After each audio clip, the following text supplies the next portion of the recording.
नमस्कार, आप लाइव बिहार देख रहे हैं। मैं हूं राजमोहन तिवारी।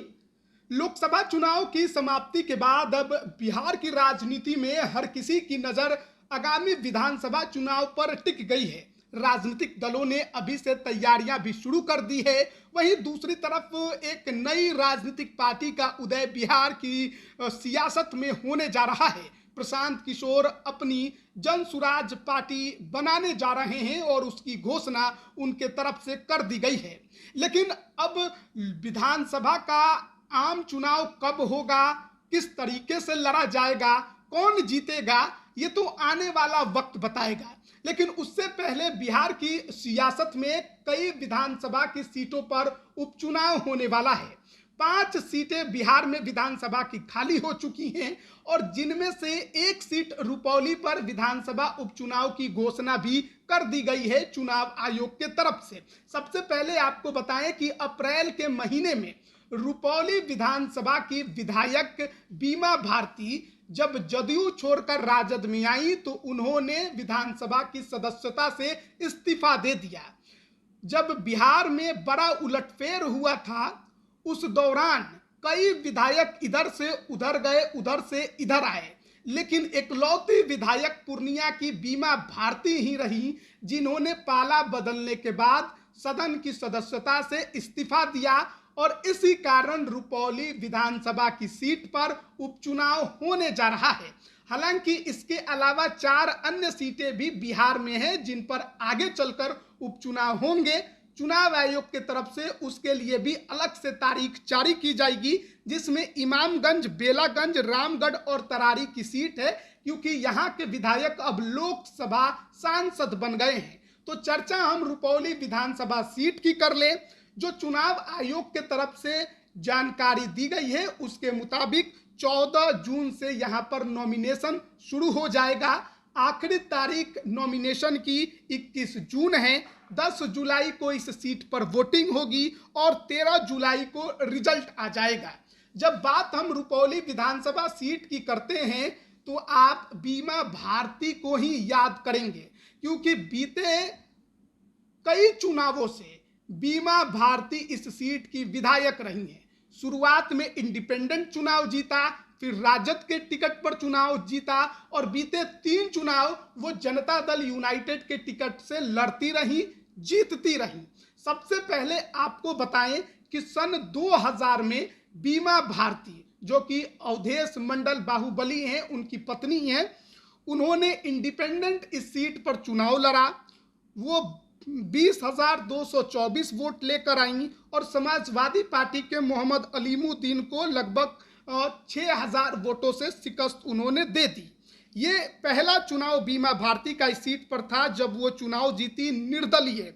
उसके बाद 2005 में विधानसभा के 2 चुनाव हुए थे, एक फरवरी के महीने में और दूसरा अक्टूबर के महीने में।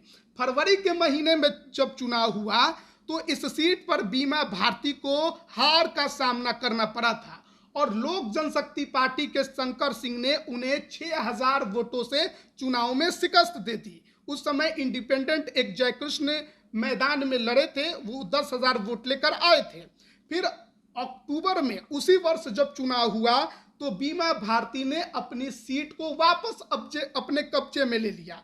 वो राजद के टिकट पर चुनावी मैदान में उतरी, उन्हें 28,681 वोट मिले। लोजपा के शंकर सिंह को 26,690 वोट मिले और काफी कांटे की लड़ाई में लोजपा कैंडिडेट बीमा भारती से हार गए।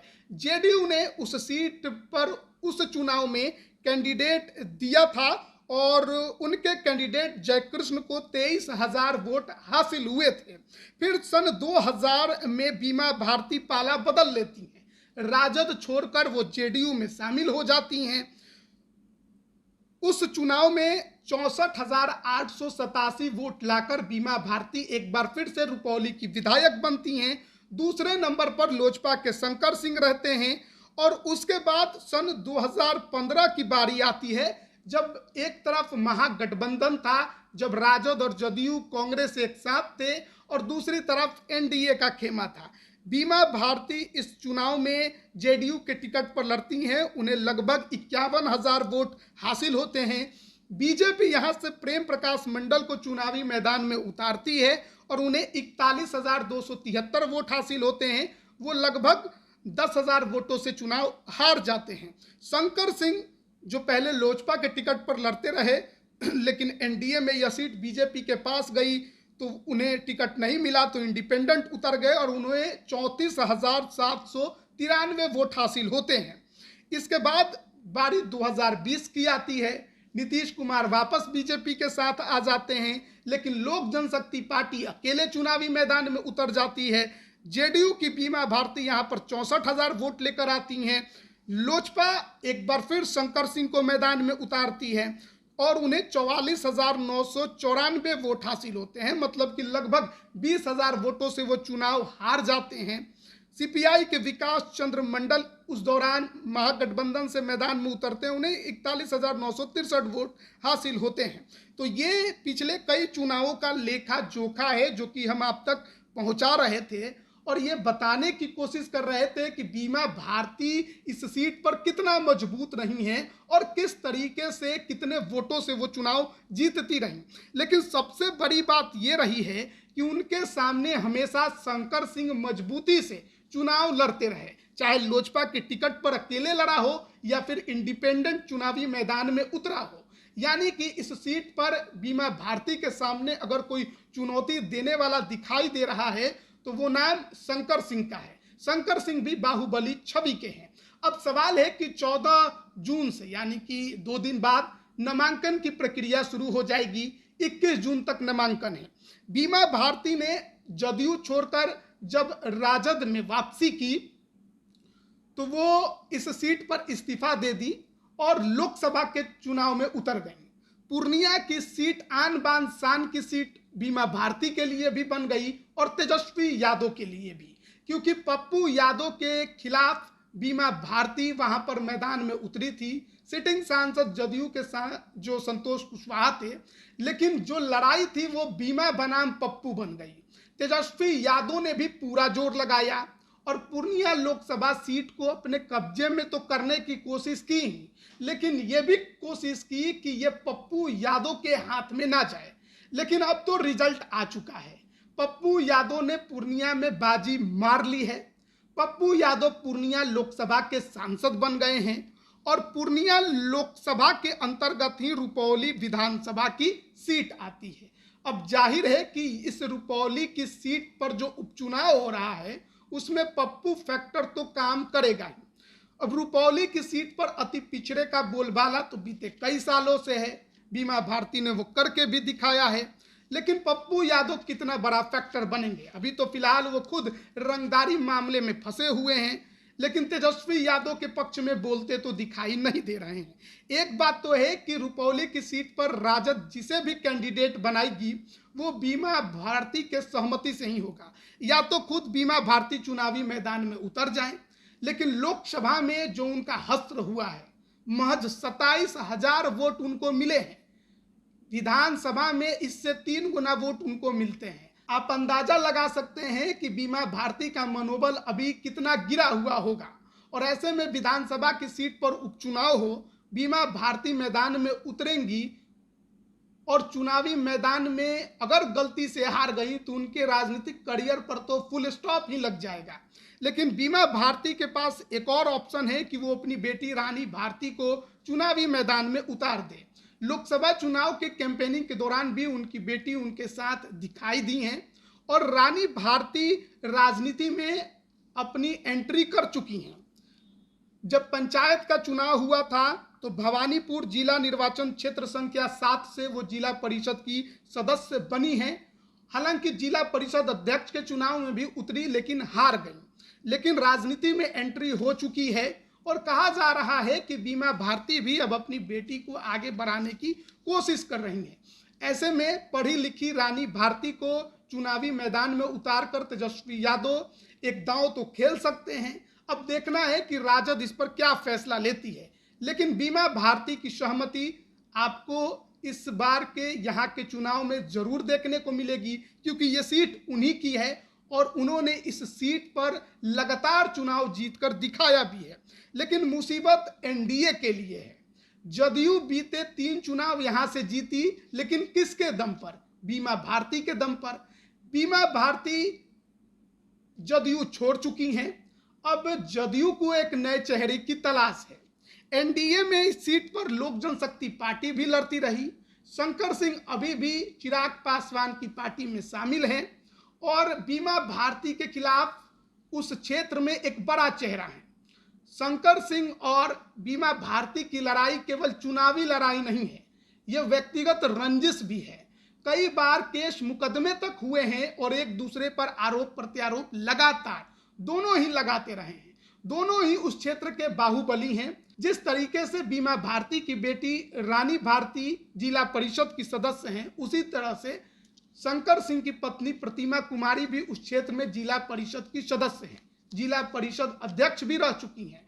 ऐसे में अगर बीमा भारती या उनकी बेटी रानी भारती इस सीट पर चुनावी मैदान में उतरते हैं तो उनके सामने शंकर सिंह या उनकी पत्नी प्रतिमा कुमारी भी मैदान में उतर सकते हैं। लेकिन सवाल है कि शंकर सिंह किस पार्टी से उतरेंगे?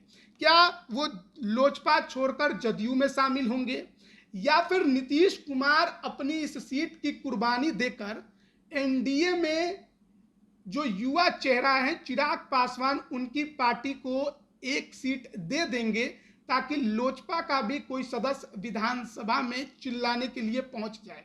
अब सवाल है कि एनडीए में कैसे सहमति बनती है। फैसला नीतीश कुमार को ही लेना होगा क्योंकि ये सीट उनकी है और एनडीए के मुखिया बिहार में नीतीश कुमार ही हैं, उनके आगे किसी की नहीं चलने वाली। इस सीट पर उपचुनावी मैदान में लोजपा उतरेगी या नहीं उतरेगी, इसको लेकर हमने लोक जनशक्ति पार्टी रामविलास के प्रदेश अध्यक्ष राजू तिवारी से बात की और उनका भी दिलचस्पी इस सीट पर है। वो चाहते हैं कि शंकर सिंह या उनके परिवार से कोई भी लोजपा रामविलास के टिकट पर मैदान में उतरे, एनडीए के अंदर रुपौली की सीट लोजपा को मिल जाए। उन्होंने कहा है कि इस मुद्दे पर एनडीए के नेताओं से बातचीत हो रही है, लेकिन अब देखना होगा कि नीतीश कुमार अपनी ये सीट छोड़ते हैं या नहीं छोड़ते हैं। आपको याद होगा कि महागठबंधन में जब नीतीश कुमार थे उस दौरान कुडनी की सीट जो कि राजद की थी, अनिल सहनी की सदस्यता चली गई थी और सीट खाली होने पर राजद ने वो सीट नीतीश कुमार की पार्टी के लिए कुर्बान कर दी थी। क्या नीतीश कुमार भी वैसे ही लोजपा के लिए ये सीट कुर्बान करेंगे या लोजपा के नेता को अपनी पार्टी में शामिल कराकर चुनावी मैदान में उतारेंगे? इन सब के अलावा एक नए चेहरे की भी तलाश हो सकती है। कोई नया चेहरा भी यहाँ पर आपको चुनाव लड़ते दिखाई दे सकता है।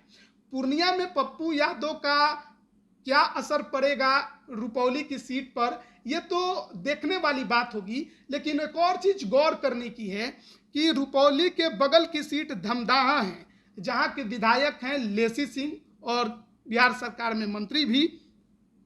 लेसी सिंह और बीमा भारती के बीच 36 का आंकड़ा हमेशा से रहा है और लेसी सिंह भी चाहेंगी कि रुपौली विधानसभा की सीट पर जो उपचुनाव हो रहा है उसमें किसी तरीके से बीमा भारती चुनाव नहीं जीत पाए, ना ही उनका कोई परिवार से भी अगर उतरे तो वो भी चुनाव ना जीत पाए। और एक बात आप मान के चलिए कि इस बार के उपचुनाव में रुपौली की सीट पर लड़ाई तीखी होने जा रही है, किसी के लिए आसान नहीं होने वाला है। तेजस्वी यादव की प्रतिष्ठा भी दांव पर रहेगी और बीमा भारती की भी प्रतिष्ठा इस सीट पर दांव पर रहेगी, क्योंकि पहले ही वो लोकसभा का चुनाव हार गई हैं और अगर रुपौली विधानसभा की जो सीट पर उपचुनाव हो रहा है वो भी हार गई तो उनकी राजनीतिक करियर पर यह फुल स्टॉप लगाने के बराबर होगा। अब देखना होगा कि नामांकन प्रक्रिया तो शुरू होने ही जा रही है, किस पार्टी से कौन नामांकन कर रहा है और किस प्रकार से इस बार रुपौली की सीट पर लड़ाई देखने को मिलती है। एक तरह से कहिए कि आगामी विधानसभा से पहले बिहार में जो विधानसभा की सीटों पर उपचुनाव होने जा रहे हैं सेमीफाइनल से कम नहीं होने वाले हैं। एनडीए को कई सीटों पर बिहार में झटका लगा है। क्या रुपौली की सीट भी जेडीयू खो देगी और राजद अपने पास इस सीट को कब्जा करने में कामयाबी हासिल करती है या फिर यहां पर चिराग पासवान का भी फैक्टर देखने को मिलता है? बने रहिएगा हमारे साथ, तमाम अपडेट हम आप तक पहुंचा रहे हैं। आप सभी का बहुत बहुत धन्यवाद।